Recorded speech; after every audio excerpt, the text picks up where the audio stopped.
চিনি কান্নাকাটি করতে থাকলে দ্রোণের পিসি ঠাম্মি এসে চিনিকে বলে, তুই একটু শান্ত হ চিনি। চিনি বলে, আমি ওনাকে মারতে চাইনি, তুমি জানো উনি অজ্ঞান অবস্থায় আমার এই আঙুলটা চেপে ধরেছিলেন। দ্রোণের পিসি ঠাম্মি বলে, তোকে দ্রোণকে বাঁচাতে হলে গান গাইতে হবে। তোর গান শুনে অসিত আশ্রম না কে আছে, উনি কোমা থেকে ফিরে এসেছেন। কাজ থেকে যখন স্বামীর সেবা করতে পারছিস না, তখন দূর থেকেই স্বামীর সেবা করতে হবে গান গেয়ে।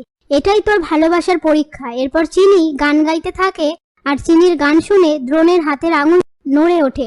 অপালা বলে, বের করছি ওর গান গাওয়া। ঠিক তখনই অন্তরা অপালাকে বলে, ওকে গাইতে দাও, ওর গানে যদি দ্রোণের জ্ঞান ফেরে। সেই মুহূর্তে হেমাঙ্গিনী অন্তরাকে বলে, দ্রোণের জ্ঞান ফিরেও যদি ও শোনে যে চিনির গান গাইছিল, তাহলে চিনি আর দ্রোণকে কখনো আলাদা করতে পারবে? ওদিকে অসিতাশ্রম কেবিন থেকে বেরিয়ে এসে দেখে যে কে এই গানটা করছে। ঠিক তখনই অপালা বাইরে বেরিয়ে এসে অসিতাশ্রমকে দেখে তার সামনে গান গাইতে থাকে। তারপর অসিতাশ্রম অপালার কাছে গিয়ে বলে, কার জন্য তুমি এত ভক্তি করে গান গাইছো? অপালা বলে, আমার হবু স্বামী দ্রোণ রায় চৌধুরী। অসিতাশ্রম বলে, এত বড় হয়ে গেছে দ্রোণ? অপালা বলে, আপনি কি ওদের চেনেন? এরপর সেখানে ডক্টর নার্সরা এসে অসিতাশ্রমকে নিতে আসে।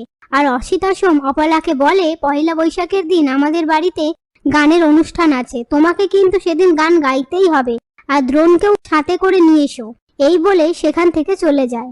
এদিকে দ্রোণের জ্ঞান ফিরে আসে, আর দ্রোণ অন্তরাকে বলে, চিনি এসেছিল, গান গাইছিল, আমি স্পষ্ট শুনতে পেয়েছি। অন্তরা দ্রোণকে বলে, তুই দেখবি ওকে।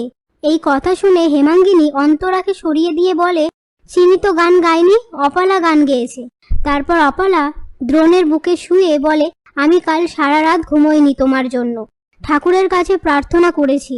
দ্রোণ নিজে বলতে থাকে, চিনি আসেনি, একবারও আসেনি।